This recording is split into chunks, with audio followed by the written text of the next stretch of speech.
And this truly, truly happened to me. Now you understand, when I share these experiences, I have never sought for a supernatural experience. All I've ever done is seek Jesus. And as I sought Jesus, as I gave him my heart, as I gave him my mind, as I gave him my life, he gave me these experiences. I have experiences all the time. God speaks to me. God has spoken to me many times audibly. I know it's hard for people to believe that, but all around me is the evidence that I've heard from heaven. This building, the TV network we're broadcasting from, the churches that God's allowed us to start, the books I've written. It's all evidence that God does still speak to people. And so I like to share an experience with you that where God took me to heaven. I'm in my barracks one night and I'm just praying. I'm crying out to God. I've been praying, probably saved for 2.5 months. And all of a sudden that room was filled with the tangible presence of God. Now, do you know what I mean by the tangible? It's like, you know, it's like if you're in a room and all of a sudden someone comes walking in with perfume on, and you go, well, what are you wearing? You can smell it. Well, the presence of God is so real that I'm crying and I'm weeping and I fall to my knees. I'm laying on my face when all of a sudden, Paul said, whether in the body or out of the body, I don't know, when all of a sudden this white portal opened up into that room. I mean, it is a glowing, pure white light portal. I'm looking up, and I don't know what to make of it because there's this pure white portal, and I can remember to this day because it had straight sides, and it had like a curvature up on the top, like going through and then it had a flat floor, but it was a white, open doorway.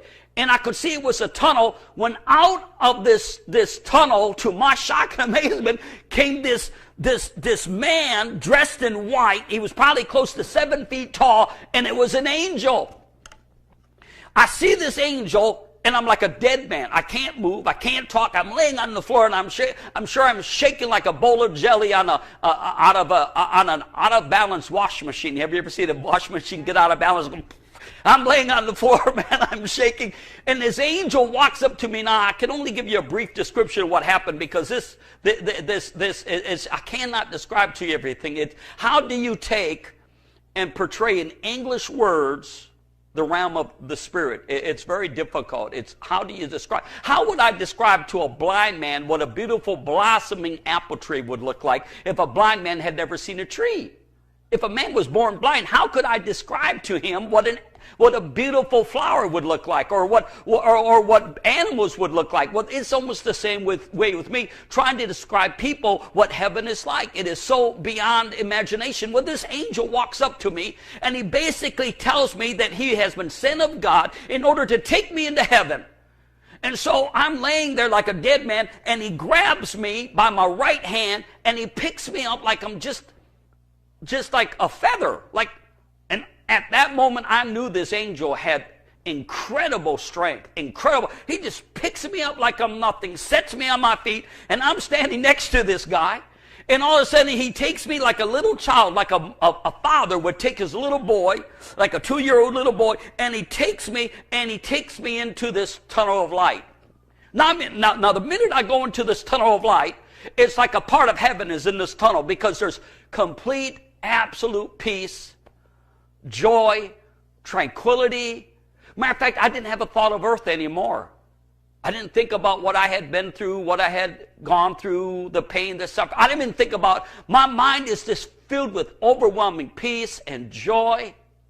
And it's like I'm out for a Sunday afternoon stroll with my closest friend, like maybe even with my wife in a good sense. But we're walking down this tunnel, and he's not saying a word, and I'm walking, and I'm holding his hand like a little boy. And I'm just walking on like a little boy, and I'm walking, and I'm walking, and I'm walking. We must have walked for miles and miles, and it seemed like this tunnel had an upward blend. Now, as I'm walking in this tunnel, though, I noticed that for every step I took, it was like I'd gone 1,000 feet. It's like, have you ever been to the airport and they've got those escalators that you get on and to get to your plane faster, and everybody else is walking on the hard floor, but you're walking on these moving walkways, and you're passing everybody up. That's what I'm going at the speed of light. Every step I'm taking, and maybe I was going thousands of miles a second, I don't know, but I'm walking with this angel, and I'm looking, and I know I'm moving at an incredible speed of light. So we're walking, it seems like forever. Next thing I know, without me realizing it, the angel's gone. I'm by myself, but I'm not alone. God's presence is so thick and so heavy, it's mind-boggling. I'm just walking along and enjoying this walk in this white portal, this long white tunnel, when all of a sudden I came to the end of the tunnel just as fast as I entered in, and I stepped out of this tunnel, and I'm on the side of this most amazing green hill you ever seen. It's like I stepped into this wonderland of an amazing park. And I step onto this hill, and I look up to my left, and here is this mountain range, beautiful mountain range with snow-capped mountains, and there's this amazing river coming down from the side of the mountain, and it's like there's a majestic rainbows all around this waterfall coming down from the mountain. Now, the first thing, and I don't know where to explain to you, but I experienced an explosion of sensations that the human mind could not comprehend. Explosion of colors, explosion of sounds, explosion of smells. I mean, everything is 1,000 times more beautiful. I'm telling you, this was so incredible that I cannot even explain it to you. It is beyond the imagination, and the Bible says, eyes have not seen, ears have not heard, neither entered in the heart of man those things which God has prepared for them that love him. And so I step into this Garden of Eden, and I'm looking around, and I see colors that are so vibrant. Matter of fact, when I came back out of that experience, everything from that time to this time has seemed very, very dull and very dim. I mean, it's like I got spoiled. I'm in heaven, and I've experienced this wonder, this amazement. Now, in this place, in this Garden of Eden, I did not see another human being. And I cannot explain to you why God allowed me to see certain things and other things I didn't see. But I'm on the side of this hill, and the first thing I notice is that I hear sounds. I hear crickets and frogs. I hear cows that are mooing. I hear the roaring of lions. I hear all of these sounds. I hear the bees. I hear their wings, I hear the wind blowing, but it was all like this orchestra. It's like everything was in tune. Every sound, every beat of the wings of the bee or the birds, every sound was like this beautiful, majestic orchestra. It wasn't, sometimes you get into a city and you hear the horns beeping and the people yelling and the trucks revving their engine. It's nothing but confusion. Well, I know in the natural, if you would have been in Noah's Ark when the flood was going on, it probably was like total chaos. All the animals screaming in fear and carrying on. But no, I'm in this amazing place, and I'm telling you that it was all in harmony. Perfect harmony. It was like all these animals were trained to moo and to roar, and the bees were made to flap their wings in perfect tune. You cannot imagine what I'm talking about. Everything was in complete, absolute harmony. So I'm hearing all this splendid, and yet I can think, and yet it's not too loud. It's just perfect. It's just like this never-ending song of creation. So I'm hearing, and also I'm looking, and now the colors are so vibrant. The flowers are so vibrant. I have a neighbor who was born colorblind, and he told me basically he's never seen color. All he can see is different shades of black and white and gray. And he told me it was just ridiculous because he's never seen color. And he told me this. He said, I'm glad I've never seen color because I cannot imagine it would be too chaotic. Well, that's because he's never seen color. It's not chaotic. Color is beautiful. Purple and yellow and red and blue and green and God must like blue. Look at the blue heavens. God must like green. Look at the green grass. But it was these colors were like, and I know this is hard to believe, but it's like these colors were living. The colors were living colors. They were alive. I don't know how to explain this to you. I know this is going to sound weird, but as I looked at the grass and I looked at the flowers, it was like they were intelligent life. They were alive. It's like, and I saw a bear with its cubs down in the valley, and it was eating grass. And I saw a lion over here, and I saw deer over there, and I saw rabbits, and they were the most perfected animals you could have imagined. It just if I could just bring that bear back into this world, it was so majestic and so beautiful, probably carnal man would want to worship it. How do I explain this? It was so perfected. It was unbelievable. These animals and the colors everywhere were so majestic. Everything was just so amazing. It's like the colors just came out at you, and I could tell that the flowers and the grass and the insects were all intelligent life.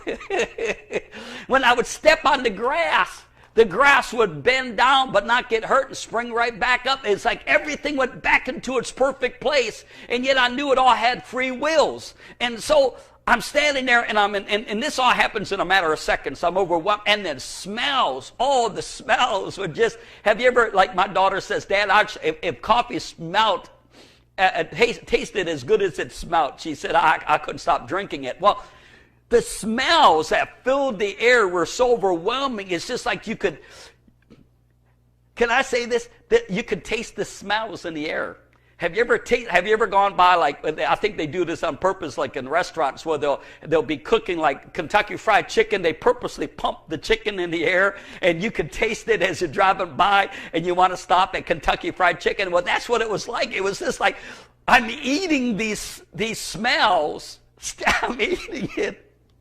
Oh, I can't explain this. So I knew, though, at that moment, I was there for a reason. God had a purpose for me being there. I knew I had to get somewhere, and I looked off into the distance, and there was a beautiful river that had flowed from the mountainside. It was going down and was going up to my right, and there was a beautiful river.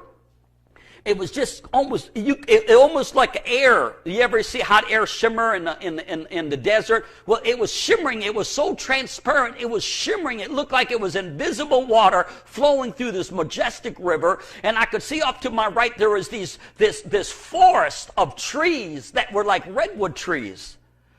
I mean, over 200. Have you ever been to a redwood forest out in California, Oregon? They're over 200 feet tall. The tower across our facility is 250 feet tall. I've climbed it about 5 or 6 times. But these trees are just so majestic, and they're anywhere from 20 to 40 feet wide, and they're over there. And I noticed that there is a stone walkway, this beautiful cobblestone walkway, beautiful stones that is like a pathway going over a bridge, going into these woods. And I know I got to get on that pathway.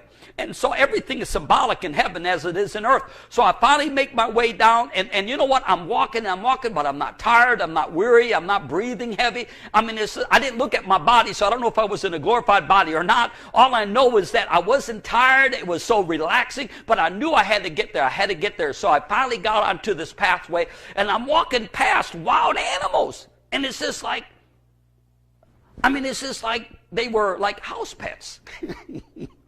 You know, the Bible says that the day will come when it'll be like the lamb will lie down with the lion, and is heaven full of animals passed away? Oh, yeah, it is. Sure, because God created animals. You know how many species of animals God created? Millions and millions of species. God likes animals, you know.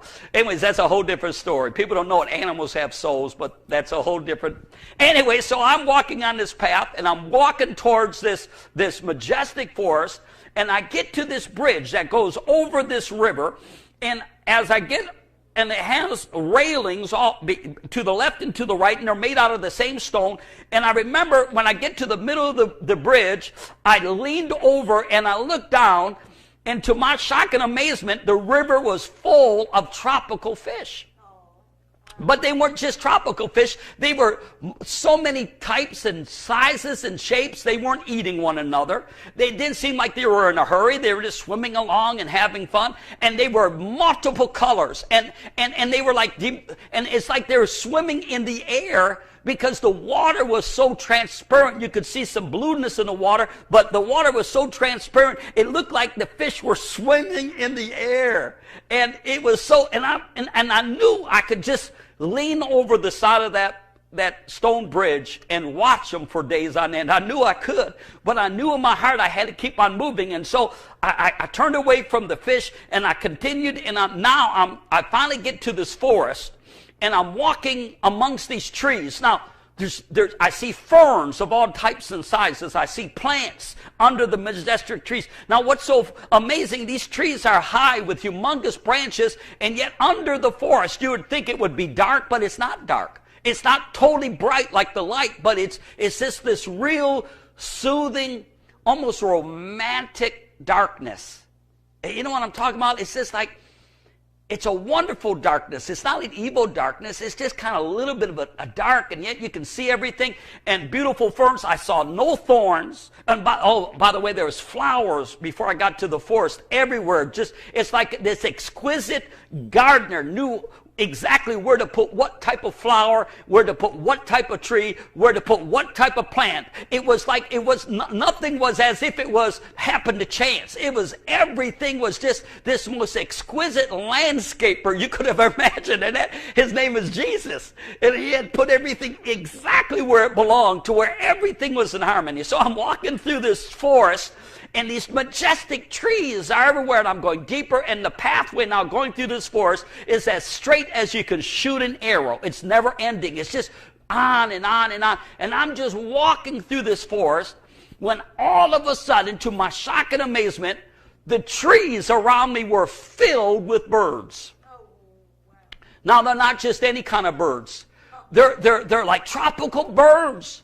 And they're made of so many different colors, parakeets and canaries and just the list would be endless. And I'm not a bird expert. All I know is the trees are filled with multicolored, multi-sized birds.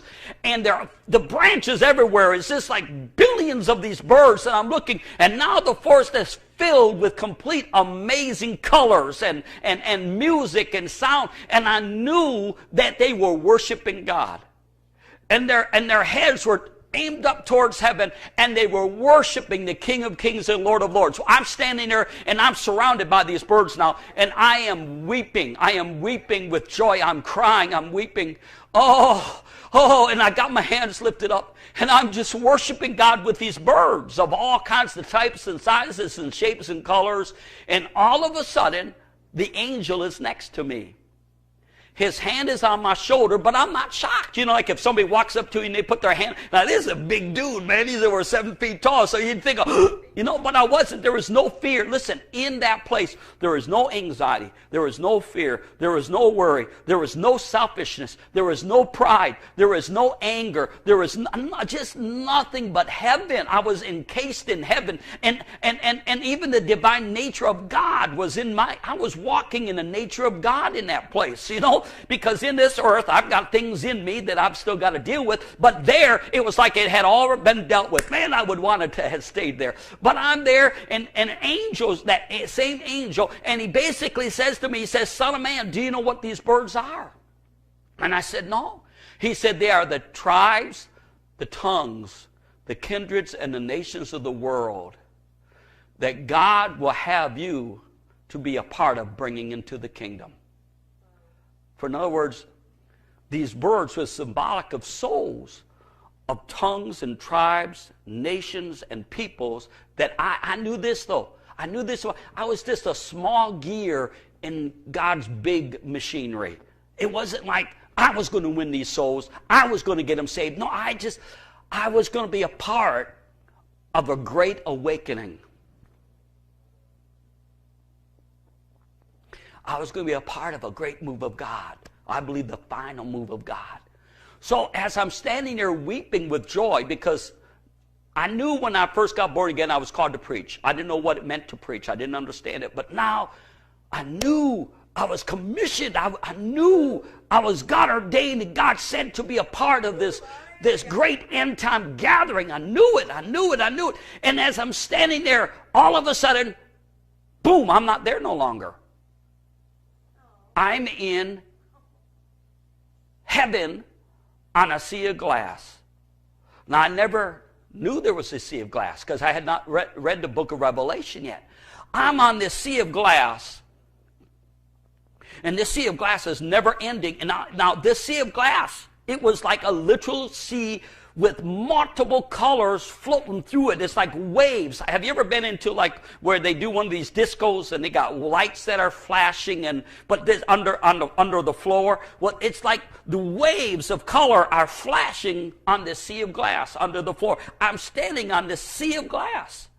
As I'm standing on the sea of glass, it was in my heart to start going straight ahead in front of me. I could see something off in the distance. And I remember walking across the sea of glass, just overwhelmed with such. Now, I had experienced the presence of God, but now the presence of God is so thick, it's like I'm walking through water. It's the presence of God is so real, I cannot explain. I'm walking, and I see thunderings and lightnings ahead of me, and this roaring ahead of me, and my heart was being filled with fear, but it was the divine fear of God. And I'm walking, as I'm getting closer, all of a sudden I began to see those things that John describes in the book of Revelation, but my eyes were not focused upon the rainbows and upon the seraphims and the cherubims and all of and my eyes were glued to the one sitting on this throne that seemed to be like white living fire, and he was like a flame of fire, but it was no yellows. It was pure white fire, like an arc welder. If you ever get around somebody arc welding, they say don't look at it because it'll burn the retina of your eyes. It was just like this brilliant, and he was glowing. And I saw the Son of God off to his right hand side, and it was the Father sitting on his throne. And as I got closer and closer, and it didn't last very long, you understand, because it's like the minute I seen him, and it's hard to explain time to you, because in heaven a second can be eternity. How can I explain that? Time doesn't exist in heaven, and yet time is there, because God is the author of time. I see God sitting on the throne.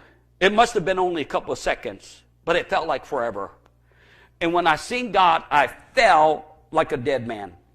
I hit the floor, that sea of glass. I hit it, wham, like a dead man. As I'm on the floor, all of a sudden, I heard the Father speaking to me. I knew it was the Father. And he was saying to me words that are not lawful to speak on this side of heaven. And as his words would hit me, I think if you would have stood off from a distance, you would have seen lightning coming out of the mouth of the Father and hitting my little body. Because them lightning bolts would hit my body, and my whole body would begin to shake. And it's like those words, and when those words got into me, they would explode like a nuclear bomb. Every time he spoke, the words would hit me, and then it would explode inside of me. Now I knew it had to be God, that my body was not flying into pieces in a million directions, because it was such power. I cannot explain to you. I've never experienced power like that in my life since then. He spoke those words, and they would hit my body like lightning, explode inside of me, and they would like run to every cell of my body, from my little toes to the ends of my fingers to the top of my hair. I could feel it in my hair.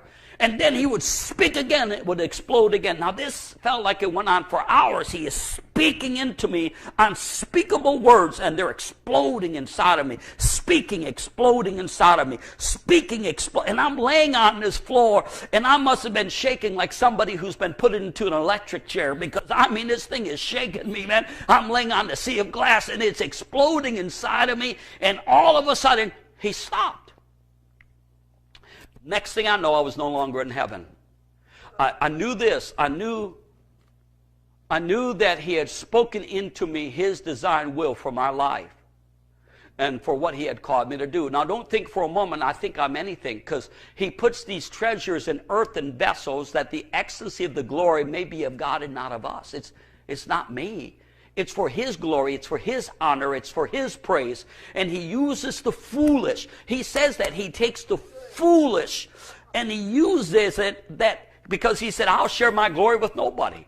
And so, Pastor Mike, people say to me, why do you think God has done all these things for you? Here, not this February, the February before, I wrote a book on this, where I had an experience like John in the Isle of Patmos, where the heavens were open, and I saw the Lamb slain before the foundation of the world, and I saw the blood flowing from his side, and I drank of that blood, and I fell as a dead man. And I mean, that was so real, I cannot explain it to you, but that happened 2 Februaries ago. But it's as I hide the Word of God in my heart. So the next thing I know, I'll make a long story short, I'm on the street in a city, and it's a very dangerous part of the city. I know this, and I see these 2 men walking towards me. They were kind of tall men, and I began to preach Jesus to them. And as I'm preaching, their faces began to distort into like the image of demons. And before I know it, they were on me, and they were beating me. They knocked me down. They were stomping on my face, but it's like I had no fear. And then as fast as that happened, I was back in my room. I was weeping and crying and wailing. And I knew I was called to preach. And I've done it for the last 38 years. I've preached. I preached. I preached. I preached. I preached. I preached. And I'm not done preaching. And I still got a lot of preaching to do.